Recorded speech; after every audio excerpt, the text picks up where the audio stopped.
Moi! Tänään mä näytän teille, miten voi parantaa flunssan. Eka, tee höyryhengitys, mutta laita sinne kurkkupastille ja se oikeesti auttaa. Ja sit anna niiden kurkkupastillien siellä niinku vaikuttaa, niin sit sä voit höyryhengittää ja se oikeesti auttaa. Toka, lepää sängyssä koko päivä. Älä oikeesti yhtään muuta ja juo vettä muuten niin. Jos sulla on paha olo, niin mene alakertaan ja hae sieltä vesipulloa.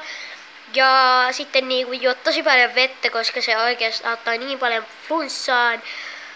Tai niinku, jos sulla on niinku paha olo. Toka, jos sulla on yskä, mene apteekkiin. Sit siellä on niinku semmosia,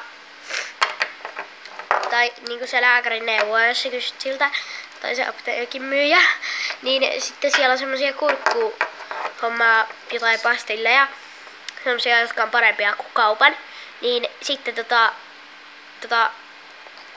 ne auttaa pikkasen, ja niitä pitää ottaa päivässä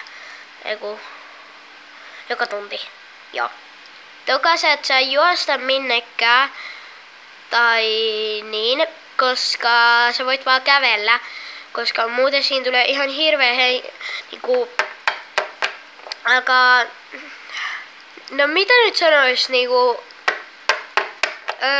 nuuttunut tai silleen, niin kun sä juokset, niin sit sä oot ihan läkähtynyt ja se kurkkuu koskee vielä enemmän. Varsinkin jos sä meet lenkille ulos ja siellä on pakkanen, ilman kaulahuivia. Ei käy. Toka, käytä kaulahuivia, jos sä meet ulos ja puet tosi lämpimästi.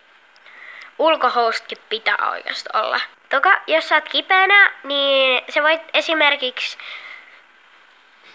tekstailla sun kaverin kanssa ja näin. Ja tehdä esim. Videoita, mutta niihin sä et saa hirveästi niinku silleen ravailla, koska muuten tulee paha olo. Ja sun ei kannata kuunnella musiikkia, koska se niinku tekee sulle päänsärkyä, koska sä oot jo valmiiksi kipeänä vähän. Sitten ei kannata katsoa mitään videoita, varsinkaan autossa, jos te menette jonnekin ja sä oot kipeänä. Siis sulle tulee ihan hirveä olo.